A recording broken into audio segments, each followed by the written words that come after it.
ములక్కాయ మసాలా కర్రీ చేస్తున్నానండి. చేసే ప్రాసెస్ అంతా చూపిస్తారండి. 2 స్పూన్లు పల్లీలు, ఒక 2 స్పూన్ల ధనియాలు, ఎల్లిపాయలు, ఉల్లిగడ్డ, ఎండు కొబ్బరి మొత్తం అన్నీ స్టవ్ సిమ్లో పెట్టుకొని మంచిగా వేయించుకోవాలి. పక్కకు తీసుకోవాలి. ఇవన్నీ వేగిన తర్వాత మిక్సీకి వేసుకోవాలి. స్టవ్ సిమ్లో పెట్టుకొని మంచిగా వేయించుకోవాలి. ఎండు కొబ్బరి ఉంటుంది కదా, మంచి తీయగా ఉండి ఎండు కొబ్బరి కూడా కొంచెం వేసి ఇవన్నీ వేగినటువన్నీ దినుసులన్నీ మిక్సీ జార్లోకి వేసుకొని మెత్తటి పేస్ట్ లాగా చేసుకోవాలి.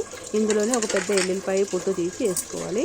ఇందులోనే కొంచెం ఉల్లిగడ్డ కూడా, పచ్చి ఉల్లిగడ్డ కూడా పేస్ట్ కోసమని కొంచెం వేసుకోవాలి. కొంచెం సాల్ట్, కొంచెం చింతపండు కూడా నానబెట్టి వేసుకోవాలి. ఇప్పుడు మునక్కాయలు శుభ్రంగా కడిగి పక్కన పెట్టుకోవాలి. స్టవ్ మీద కడాయి పెట్టుకొని 2 స్పూన్లు ఆయిల్ వేసుకొని ఆవాలు, జీలకర్ర, శనగపప్పు, మొత్తం అన్నీ వేసి పోపు కొంచెం వేగిన తర్వాత కొంచెం కరివేపాకు వేసి మనం మిక్సీకి వేసుకుని పేస్ట్ ఉంటుంది కదా, అది కూడా వేసి కొంచెం పసుపు, కారం 2 స్పూన్లు వేసుకొని ఇవన్నీ పచ్చివాసన పోయినంత వరకు మంచిగా వేయించుకోవాలి. ఇప్పుడు శుభ్రంగా కడిగిన మునక్కాయలు కూడా వేసి మంచిగా కడిగి 2 గ్లాసులు వాటర్ మిక్సీ జార్లో వేసి మంచిగా కడిగి వేసుకోవాలి. స్టవ్ హైలో పెట్టుకొని 2 మినిట్స్ దాకా బాగా ఉడికిన తర్వాత, బాగా ఉడికేటప్పుడు స్టవ్ సిమ్లో పెట్టుకొని ఒక 2 మినిట్స్ మంచిగా ఉడికించుకుంటే ముక్కలన్నీ బాగా ఉడికి ఇట్లా ఆయిల్ మొత్తం ఇట్లా పైకి తీస్తుంది కదా, కూర మొత్తం రెడీ అవుతుంది. సూపర్ టేస్ట్ ఉంటుందండి. ఒకసారి ట్రై చేయండి.